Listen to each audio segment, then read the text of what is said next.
ওয়ালিজ্জাম মুরশিদা। আমি নাম ধরে বলছি এই কারণে অনেকের হয়তো অ্যালার্জি আছে, আর যাদের অ্যালার্জি আছে ওদেরকে যদি আপনি আমেরিকার বাগন খাওয়ান ও তাও চুলকাবে। চুলকাবে না? ইন্টারনেটে যেটা সবচেয়ে বেশি প্রচার হচ্ছে চরমনায়ের দ্বিতীয় পীর এখন যিনি মুফতি সৈয়দ ফয়জুল করিম, উনি কয়েক মিনিটের একটা বক্তব্য ছেড়ে দিয়েছে যে অমাইয়ুদলিল ফালাং তাজিদালাহু ওয়ালিজ্জাম মুরশিদা। আপনি কি আছেন ময়দানে? সূরা কাহাফের 17 নম্বর আয়াতের শেষের দিকে আছে। আল্লাহ তাআলা বলেন, হে নবী আপনি মানুষকে জানিয়ে দেন আমি যদি কাউকে হেদায়েত না দেই। حمل تطبيق أمازون وعيش أحلى أوقاتك. ترجيع واستبدال سهل ومجاني.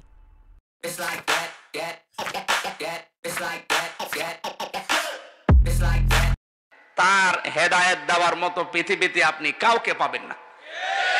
এখানে ওলি শব্দের অর্থ অভিভাবক বা বন্ধু, আর মুরশিদা শব্দের শাব্দিক অর্থ হচ্ছে পথ প্রদর্শক, গাইডলাইন দাতা। আপনি কি কথা বুঝতেছেন? মুরশিদা মানে পথ প্রদর্শক, যিনি পথ দেখান।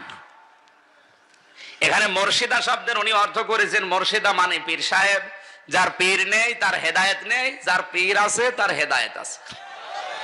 এই কথা যদি কেউ সজ্ঞানে স্বেচ্ছায় বলে থাকে আমার মনে হয় তার ঈমান থাকার কথা না। কারণ মুরশিদা শব্দের ব্যাখ্যায় আমরা দুইটা পেয়েছি। এই তাকান, আমি তাফসীরের নাম বলছি, বাড়িতে যে দরকার হয় মিলিয়ে নেবেন। পথ আমরা দেখাতে পারি দুইটা সিস্টেমে। এখন যদি আমি আজকে যেখান থেকে আসতেছি পথ ভুলে গিয়েছিলাম, মোশাররফ ভাইকে কল দিয়ে বললাম যে আমি আছি গাজীপুর চৌরাস্তায়, এখন আসবো কি করে মুলগাঁও।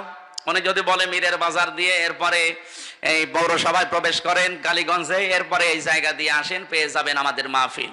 ওনার ডিরেকশন মেনে যদি আসি মাহফিল পাবো না? বলেন না কেন?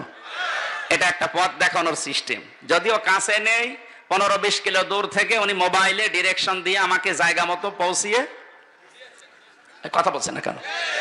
দ্বিতীয় সিস্টেম হচ্ছে উনি যদি বলে আমি গাজীপুর চৌরাস্তায় দাঁড়িয়ে আছি, আমি মাহফিলের অমুক জন, আপনি আমার গাড়িতে তুলে নিন, জায়গা মতো আপনাকে আমি পৌঁছিয়ে দেবো। ওনারা আমি সামনের সিটে বসিয়ে নিলাম, উনি জায়গা মতো নিয়ে আসতে সমস্যা আছে? আর আগেরটা চাইতে পরেরটা পথ দেখানো কি সহজ না কঠিন? আগের ওইটা আল্লাহ নবীদেরকে, রাসূলদেরকে, সাহাবীদেরকে, নবীর উত্তরাধিকারী যারা আলেম ওলামা তাদেরকে দিয়েছেন যে তোমরা পথের সন্ধান বলে দিবা। কথা বলতেছেন?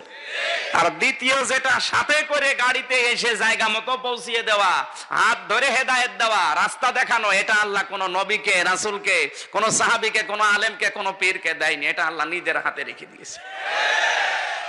মুরশিদা শব্দের যে দুইটা অর্থ বললাম, দ্বিতীয়টা কেউ যদি পীর সাহেব মনে করে অর্থ করে, ওর ঈমান থাকবে কি করে? কারণ দ্বিতীয় অর্থ সরাসরি কে? আল্লাহ সরাসরি হেদায়েত দেবে যাকে ইচ্ছা তাকে। এটা আল্লাহ কোন নবীকে দিয়েছে? নবীকে যদি দিত, আল্লাহর নবী নিজের চাচা আবু তালেবকে তো হেদায়েত দিয়ে জান্নাতি করে ফেলতে পারতো, পেরেছে? এখন আমি যদি কোরআনের সঠিক ব্যাখ্যা এভাবে তুলে আনি, নবীকে আল্লাহ বলছেন হে নবী আপনি যদি সমাজে প্রচলিত এমন এমন নিয়ম চালু করা আছে, আপনি দেখবেন অনেক মানুষ আপনার এই ব্যাখ্যা বিশ্লেষণ শোনার পরে ওরা মন খারাপ করবে যে কি বলে, এতদিন চলে আসছে যার পীর নেই তার পীর শয়তান। আরে হুজুর তো উল্টাপাল্টা বলছে। তখন আপনি সবার মন রক্ষা করতে পারবেন না। আমার তো মনে হচ্ছে 1500 বছরের আগের আয়াত না, এখন দেখে দেখে আল্লাহ নাজিল করছে। কথা বলেন না কেন? এই মুরশিদা শব্দের যে ব্যাখ্যা বললাম, এর চাইতে যদি উত্তম ব্যাখ্যা কারো জানা থাকে নিয়ে আসেন, কোন হুজুর নিয়ে আসবেন দেখি। আপনি পারবেন না।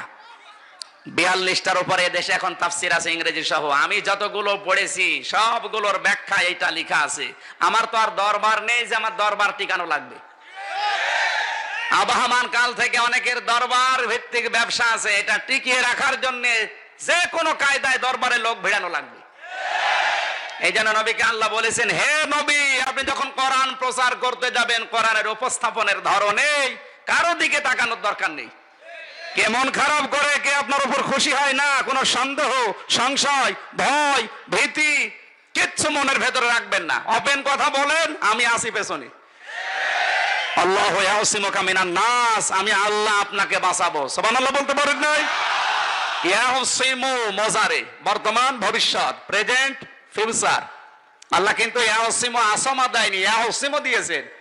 হে নবী, আপনি কোরআন প্রচার করতে গেলে বিপদ আপদ আসবে আমি জানি, সবার মন পাবেন না তাও জানি, অনেকেই শত্রুতা করতে পারে, হিংসা করতে পারে, আমি আল্লাহ গ্যারান্টি দিলাম আপনাকে আমি বাঁচাবো।